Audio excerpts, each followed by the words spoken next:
Hello, everyone. I hope you guys are doing well.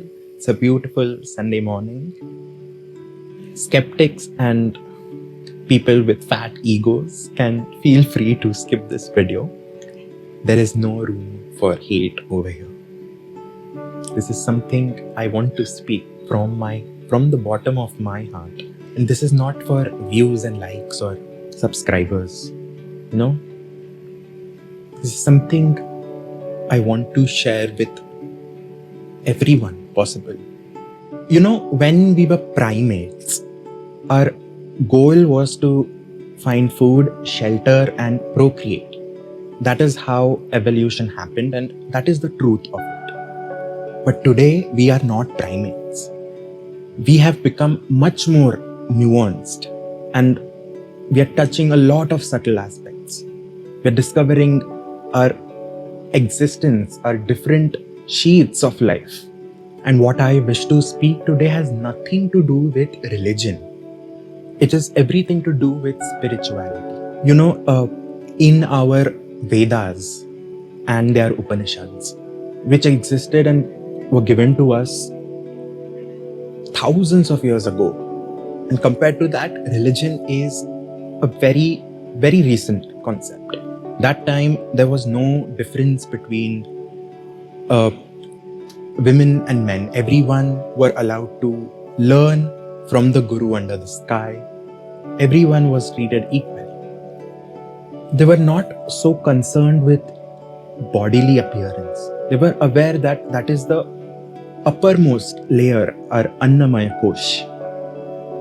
What we look like, what our gender or what our sex is in correct terms. And all this knowledge about spirituality has been in existence for years and has nothing to do with religion. In my philosophy presentation,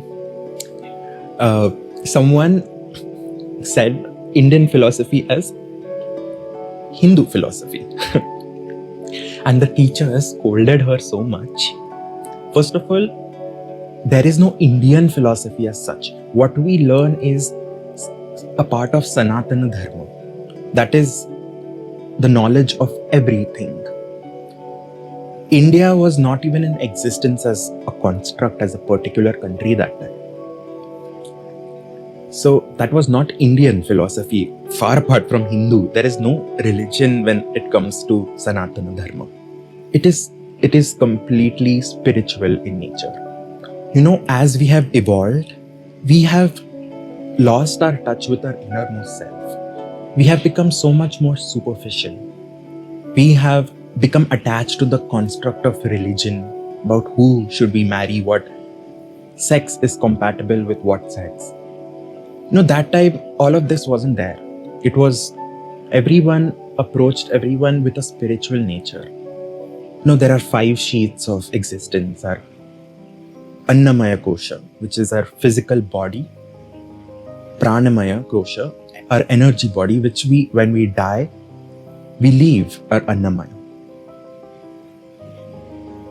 Then the third one is our Vijnanamaya, our psyche, our states of consciousness. Then there is Vijnanamaya.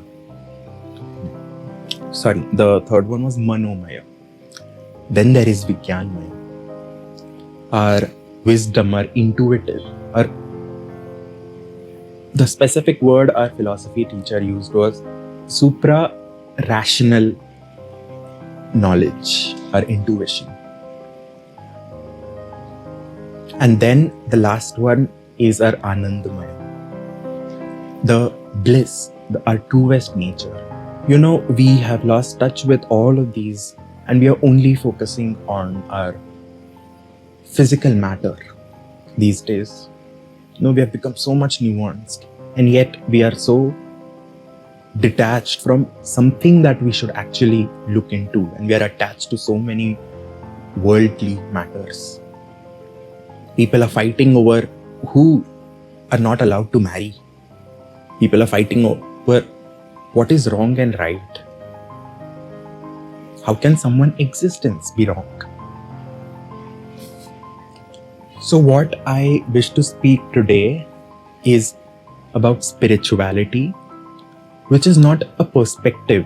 I usually talk about different perspectives on a particular thing because it makes it available and a lot of people can understand it. It makes it available for a wider audience.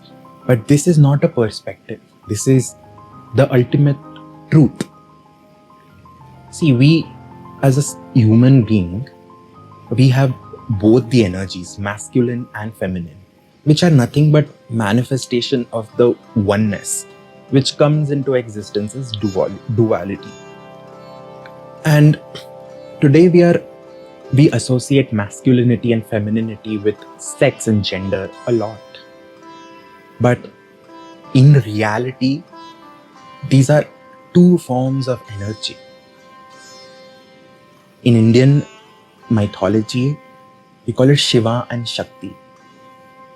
You know, when Shiva and Parvati, the Shakti, when they were liberated from duality, they became one. In a human form, they became a half woman, a half man. They appeared as hermaphrodite. In other schools of philosophy, we understand this as yin and yang. No, the sun and the moon, the symbolism. In our Yoga Sutras, which was given thousands of years ago by Maharishi Patanjali, it speaks about our energy channels, which are known as nadis. There are 72,000, more than 72,000 nadis in our body. They're not physical manifestation. If you cut open someone's body, you won't find them. They're channels of prana. They're channels of the essential life force. Now, along our spinal cord, the center of our energies, different energy centers, there is a flow of energy which we along actually three channels. One is associated with masculinity and one with femininity. The femininity is called as Ida and the other one is called as Pingala. When these both channels of prana, when these nadis are in harmony, our Sushuma channel, that is the center of beyond duality, the most primal nadi that in our body, which is usually mostly inactive in this worldly affairs, you know. So when we are looking into ourselves, when we want to get in touch with our deeper sense, our true self, we are unconsciously in search to harmonize these channels. And when we are in touch with our true selves, regardless our gender and sexuality, we come across with people with whom we can share universal love. This is not romantic, which help us harmonize these channels and we help them. That is the union of energies. Now, considering that we all have masculine and feminine energies, some have more masculinity regardless of their sex, some have more femininity. When these two are in harmony, we are in touch with our innermost self, the Anandmaya Kosh, where we experience bliss, wherein we are not bothered by any worldly affairs. We have forgotten all of this. This has become really esoteric. So when any two people, any two prana come together to harmonize each other, the union is beautiful, regardless of their physical body. You know, when we love someone, truly love someone, when we look into someone's eyes, it could be our pet. We don't expect anything. We don't expect love in return. We don't expect any service in return. But we feel this deep sense of connection. That is universal love. And as human beings, we usually want to find another human being who has these 5 sheaths of existence to harmonize with us. The take-home message of the whole concept is spirituality, the true spirituality, never looked at gender and sex. We have created these constructs for ourselves, and it is causing us trouble. We are not free to love who we want. But sometimes the union is so powerful. As Paulo Coelho said, when you really want something, when you really need something that is beyond material and beyond worldly matters, the universe will conspire in your favor. Recently, this has all become a sin and unethical, and now it is also fading away slowly, because these constructs we have trapped ourselves into won't last very long. It will bounce back, because the farther we go away from truth, the more we'll realize that we are lost and we have no option but to come back to our own selves, to come back to what makes us want to live, to experience universal love, to experience that bliss, that Anandmaya Kosh, which is beyond our psychological, physical, and even supra-rational state. It's the deepest. There is no teaching, or there is nothing that I want to convey as a message or utilitarian aspect to this video. It is something that I wanted to speak from heart, and I must speak it, is what I heard when I was meditating this morning. And the next thing I remember is I started writing it down and shooting this video. And I'm glad I could share this on a platform where everyone can listen to this. In our tarot cards, which is not for fortune telling as people think, it is that they actually have a very deep philosophical meaning behind every card. The major sequence of the card starts from the Fool. The Fool is that primordial ultimate consciousness, and then that is represented by the number 0. I have talked about the Fool in another video.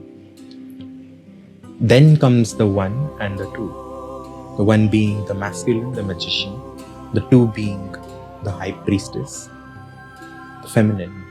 They split into 2. Then the worldly affairs go on.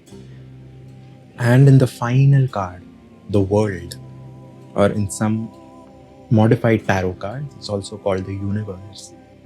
The figure is neither feminine nor masculine. It's a hermaphrodite figure, the union of the 2. And that completes the cycle, bringing us back to universal consciousness.